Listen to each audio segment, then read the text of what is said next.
Guys, ನಮ್ಮ colleagues ನಮ್ಮ ಜೊತೆ ಕೆಲಸ ಮಾಡ್ತಾರಲ್ಲ ಸ್ಟಾಫ್, ಅವ್ರಿಗೆ ಏನು ಹೇಳ್ತಿರ್ತೇನೆ ನಮ್ಮ ಬೆಳಗಾವಿ ಮಸ್ತ್ ಐತಿ, ನಮ್ಮ ಬೆಳಗಾವಿ ಊಟ ಭಾರಿ ಇರ್ತೈತಿ, ಅಲ್ಲಿ ಊಟ ಮಾಡ್ದಂಗೆ ಆಗ್ತೈತಿ, ನಾವು ರೊಟ್ಟಿ ಎಲ್ಲ ಮಸ್ತ್ ಮಾಡ್ತೀವಿ, ಹಂಗೆ ಹೇಳ್ತಿರ್ತೇನೆ. ಅದಕ್ಕೆ ಅವ್ರು ನನಗೆ ಏನು ಹೇಳ್ಯಾರ, ಬರೀ ಹೇಳೋದಷ್ಟೇ ಅಲ್ಲ ಅಡುಗೆ ಮಾಡಿ ತೋರಿಸ್ಬೇಕು ಅಂತ.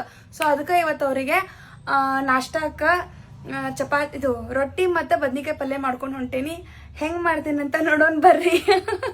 15 ರೊಟ್ಟಿ ತಗೊಂಡು ಹೋಗ್ಬೇಕು, ನಮ್ದೊಂದು ಗ್ಯಾಂಗ್ ದೊಡ್ಡದೈತಿ. So let's come. ಮೊದಲಿಗೆ ಎಣ್ಗಾಯಿ ಪಲ್ಯ ಮಾಡಿಬಿಟ್ನಿ ರೀ, ಲಘು. ಇನ್ನು ಪಲ್ಯ ಆಯ್ತು, ಇನ್ನು ರೊಟ್ಟಿಗೆ ಹೆಸರಿಟ್ಟೇನಿ. ರೊಟ್ಟಿ ಮಾಡಿ ಪಟ ರೆಡಿಯಾಗಿ ಹೋಗ್ಬಿಡೋದಷ್ಟ.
ಗೈಸ್, ರಿಯಲಿ ಹೇಳ್ತೀನಿ, ಭಾಳ ಮಸ್ತ್ ಇತ್ತಂತ.